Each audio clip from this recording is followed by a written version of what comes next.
Mahal ko noon ang mga sapin sa kama na ito, ang maitim mong buhok laban sa puti. Namiss kong panoorin kang magbihis sa malabong liwanag ng ating silid. Inabot ng ilang linggo, kagabi sa wakas ay napayak ako. Naalala kita nung nasa London tayo, ang iyong mga matang tila kulay tsokolate. Pagod na akong nakatitig sa kisame. Paano ka nagbago ng isip ng ganun lang? Ang tanging paraan para malampasan ng damdaming ito ay ang sabihin sa sarili kong hindi ka na babalik.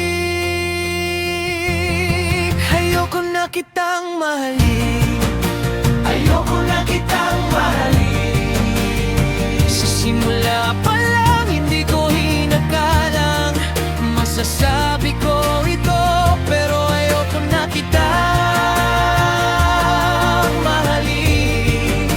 Ayoko na kitang mahalin.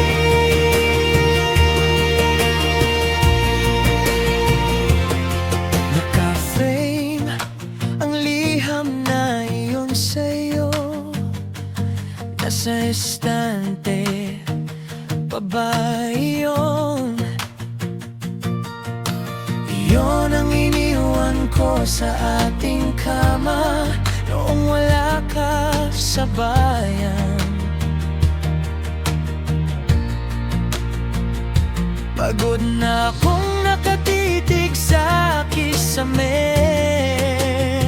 Paano ka nagbago ng isip ng ganun lang? Ang tanging paraan para malampasan ng damdaming ito ay ang sabihin sa sarili kong hindi ka na babalik. Ayoko na kitang mahalin, ayoko na kitang mahalin. Sa simula pa lang hindi ko inakalang masasabi ko ito, pero ayoko na kitang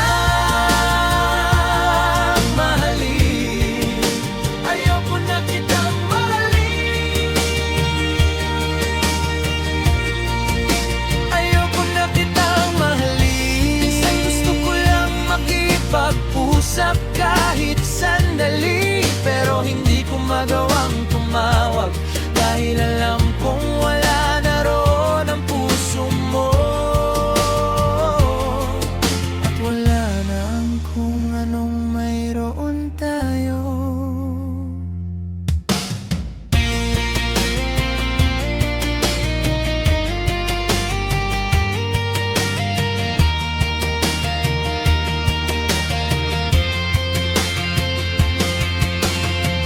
Minsan gusto ko lang makipag-usap kahit sandali, pero hindi ko magawang tumawag dahil alam kong wala na roon ang puso mo. At wala na ang kung anong mayroon tayo. Ayoko na kitang mahalin, ayoko na kitang mahalin. Sa simula pa lang hindi ko inakalang masasabi ko ito, pero ayoko na kitang mahalin. Ayoko na kitang mahalin. Hindi ko malimutan ang maramdaman ko noong labas ka ng pinto. Kaya ayoko na kitang mahalin.